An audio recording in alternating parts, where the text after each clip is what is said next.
के सिकड़ी पेन्हैया हमारा भाई के भैया हमार बैठल बाले आसारा लगाई के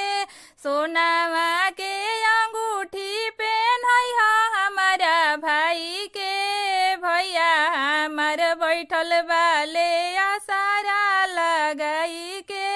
रुपिया के गड्डी दीहा पापा जी के हाथ में रुपिया के गड्डी दीहा चाचा जी के हाथ में पापा हमार बैठल बाले सोफा सेट लगाई के चाचा हमार बैठल बाले सोफा सेट लगाई के गड़िया के चाबी दीहा भैया के हाथ में गड़िया के चाबी दीहा भैया के हाथ में भैया हमार बैठल बाले साहेब लोग के साथ में भैया हमार बैठल बाले साहेब लोग के साथ में ब्रांडेड सामानवा चढ़ैया हमारा भाई के ब्रांडेड सामानवा चढ़ैया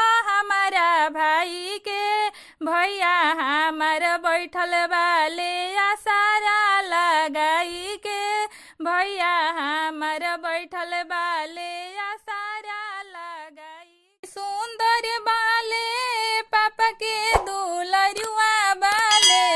भैया हमार सुंदर बाले पापा के दुलरुआ बाले सिकड़ी पेन्हा द तू झकास नैका डिजाइन वाला घड़िया पेन्हा दो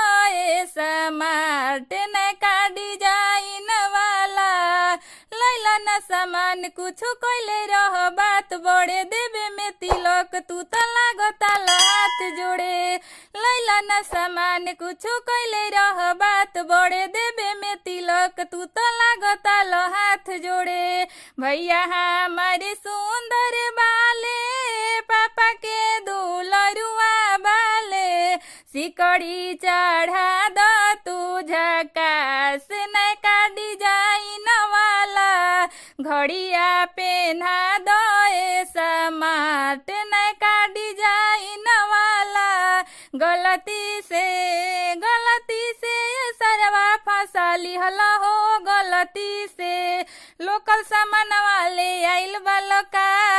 लागे कि भांग खाके आइल बालका एने ओने ताकत बालो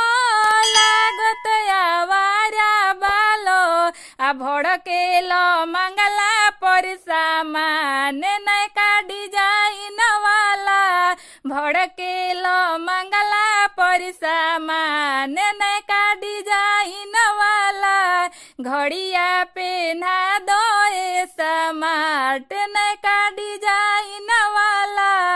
भैया हमारे सुंदर बाले पापा के दुलरुआ बाले सिकड़ी पेन्हई ह तू झकास नैका डिजाइन वाला घड़िया पेन्हा दो